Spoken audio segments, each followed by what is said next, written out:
নমস্কাৰ বন্ধুসকল, মোৰ অন্য এটা ভিডিঅ'লৈ আপোনালোকক স্বাগতম জনাইছোঁ। বন্ধুসকল, আজি আমি আলোচনা কৰিম SSC GD কনষ্টেবল 2024 এণ্ড 2025 ওপৰত। আজি এই ভিডিঅ'টোৰ মাধ্যমেৰে আমি জানিবলৈ চেষ্টা কৰিম আপোনালোকৰ একজেক্ট এনচাৰ কি ডেট, লগতে আপোনালোকৰ ফিজিকেল কেতিয়াৰ পৰা আৰম্ভ হ'ব আৰু লগতে আপোনালোকৰ ফাইনেল কাট অফ এইবাৰ কিমান যাব। আজি এই ভিডিঅ'টোৰ মাধ্যমেৰে সম্পূৰ্ণ তথ্য সহকাৰে আপোনালোকক মই দিবলৈ চেষ্টা কৰিম, যাতে আপোনালোকে এইটো তথ্য মানি চলিব পাৰে বা এইটো তথ্যৰ দ্বাৰা হয়তো আপোনালোকৰ বহুত কামত আহিব পাৰে। কাৰণ এই তথ্যটো মই এনে কোৱা নাই, আগতে হৈ যোৱা SSC GDৰ এক্সামত ৰিচাৰ্চ কৰি মই আপোনালোকক এই তথ্যটো জনাবলৈ চেষ্টা কৰিম। যদি মোৰ চেনেলটোত প্ৰথমবাৰ কাৰণে ভিজিট কৰিছে, তেতিয়াহ'লে মোৰ চেনেলটো ছাবস্ক্ৰাইব কৰক আৰু কাষত থকা বেল আইকনটো প্ৰেছ কৰক। প্ৰথমতে আমি এনচাৰ কিৰ বিষয়ে অকণমান আলোচনা কৰিলোঁ। চাওক বন্ধুসকল, মই আপোনালোকক জনাওঁ যে যোৱাবাৰ 2022 চনত এনচাৰ কি 4 দিন পিছতে আহিছিল। এক্সাম শেষ হোৱাৰ 4 দিন পিছতে আপোনালোকৰ এক্সাম শেষ হৈছিল হয়তো 14 ফেব্ৰুৱাৰী আৰু এনচাৰ কি আহিছিল 18 ফেব্ৰুৱাৰীত। এতিয়া মেইন কথাটো হৈছে যে বহুতে কৈ আছে 7 মাৰ্চত এক্সাম শেষ হ'ব, 12 বা 11 মাৰ্চত এনচাৰ কি আহি যাব। আহিল জানো?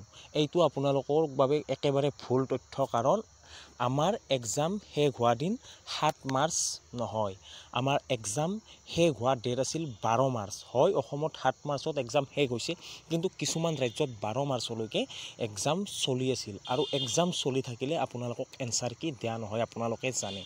যিহেতু আজি 13 মাৰ্চ আৰু এই 13 মাৰ্চ যিহেতু 12 মাৰ্চ গুচি গ'ল, আপোনালোকৰ SSC GDৰ এক্সাম ইতিমধ্যে সমাপ্ত হৈ গৈছে। এতিয়া আপোনালোকৰ অপেক্ষা মাত্ৰ এনচাৰ কি। যিহেতু ইয়াত আগৰবাৰ 4 দিন পিছতে আহিছিল, এইটো নহয় যে এইবাৰো 4 দিন পিছতে আহিব, কিন্তু এই সপ্তাহৰ ভিতৰত আপোনালোকে 18 মাৰ্চৰ ভিতৰত এনচাৰ কি দেখা পাব। আপোনালোকে নিজৰ মোবাইলত আপোনালোকৰ এনচাৰ কি চাব পাৰিব। 18 মাৰ্চৰ ভিতৰত আপোনালোকে এনচাৰ কি চাব পাৰিব। তাৰপিছত আহিছোঁ আপোনালোকৰ ফিজিকেল কেতিয়া হ'ব পাৰে, এইটো একজেক্ট মই আপোনালোকক জনাবলৈ চেষ্টা কৰিম। কাৰণ বহুতে বিভ্ৰান্তিত পৰি আছে, বহুতে বহুত ধৰণৰ কিছুমান কথা কৈ আছে। চাওক, ফিজিকেল কেতিয়া হ'ব। ফিজিকেল আপোনালোকৰ অনুষ্ঠিত, বহুতে কৈ আছে এপ্ৰিল মাহত অনুষ্ঠিত হ'ব। আপোনালোকে এবাৰ ভাবি চাওক, এপ্ৰিল মাহত কেনেকৈ অনুষ্ঠিত হ'ব। এপ্ৰিল মাহত অনুষ্ঠিত হোৱা একেবাৰে 100% সম্ভাৱনা নাই। কাৰণ এপ্ৰিল মাহত আমাৰ ইলেকশ্যন আৰম্ভ হ'ব, এপ্ৰিল মাহত আমাৰ ইলেকশ্যন ষ্টাৰ্ট হৈ যাব। আৰু ইলেকশ্যন টাইমত কোনো ধৰণৰ ৰিক্ৰুটমেণ্ট প্ৰচেছ নচলে অল অভাৰ ইণ্ডিয়াত। আপোনালোকে এইটো ভালদৰে জানে। আপোনালোকৰ ফিজিকেল এপ্ৰিল মাহৰ পিছত মে' মাহত অনুষ্ঠিত হোৱাৰ, হয়তো মে' মাহৰ 2nd উইক মানৰ পৰা আপোনালোকৰ ফিজিকেল আৰম্ভ হোৱাৰ সম্ভাৱনা যথেষ্টখিনি আছে। কাৰণ যোৱাবাৰো 2 মাহ টাইম দিয়া হৈছিল ফিজিকেললৈকে, এইবাৰো সিমানখিনি আপোনালোকে টাইম পাব। যিহেতু এক্সামৰ পিছত ফিজিকেললৈকে টাইম দিয়ে। এপ্ৰিলত আপোনালোকৰ ফিজিকেল একেবাৰেই নহয়, আপোনালোকৰ ফিজিকেল হ'লে মে' মাহৰ 2nd উইকৰ পৰা হোৱাৰ সম্ভাৱনা যথেষ্টখিনি আছে। এতিয়া আহিছোঁ আপোনালোকৰ ফাইনেল কাট অফৰ ওপৰত। যিহেতু আপোনালোকৰ প্ৰায়ভাগেই মোক সুধি আছিল যে দাদা ফাইনেল কাট অফ কিমান যাব, ফাইনেল কাট অফ কিমান যাব। মই আপোনালোকক জনাইছোঁ, জেনেৰেল ডিষ্ট্ৰিক্টৰ মই ফাৰ্ষ্ট জনাম। জেনেৰেল ডিষ্ট্ৰিক্টৰ আপোনালোকে যদি EWS হয়, তেতিয়াহ'লে আপোনালোকৰ ফাইনেল কাট অফ 65ৰ পৰা 70ৰ ভিতৰত থাকিব পাৰে। URৰ 75ৰ পৰা 85, OBC 78ৰ পৰা 83, SC 70ৰ পৰা 77 আৰু ST 71ৰ পৰা 75। এইখিনি কাট অফ যোৱাৰ সম্ভাৱনা আছে।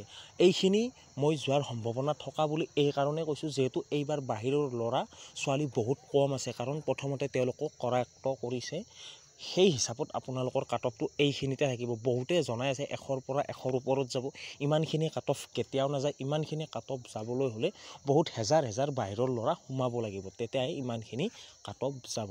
মই আপোনালোকক সৰুকৈ এটা আপডেট জনাবলৈ চেষ্টা কৰোঁ যে আপোনালোকৰ এনচাৰ কি 18 মাৰ্চৰ ভিতৰত আপোনালোকে নিশ্চয় পাব। ফিজিকেল আপোনালোকৰ মে' মাহত হোৱাৰ 100% সম্ভাৱনা আছে। আৰু মই ফাইনেল কাট অফটো আপোনালোকক জনাই দিলোঁ। এইটো মই এনে কোৱা নাই, মই ৰিচাৰ্চ কৰি আপোনালোকক ভালদৰে জনাব চেষ্টা কৰিছোঁ। আজিৰ ভিডিঅ'টোত এইখিনি। আজিলৈ আহিছোঁ। জয় হিন্দ, জয় ভাৰত।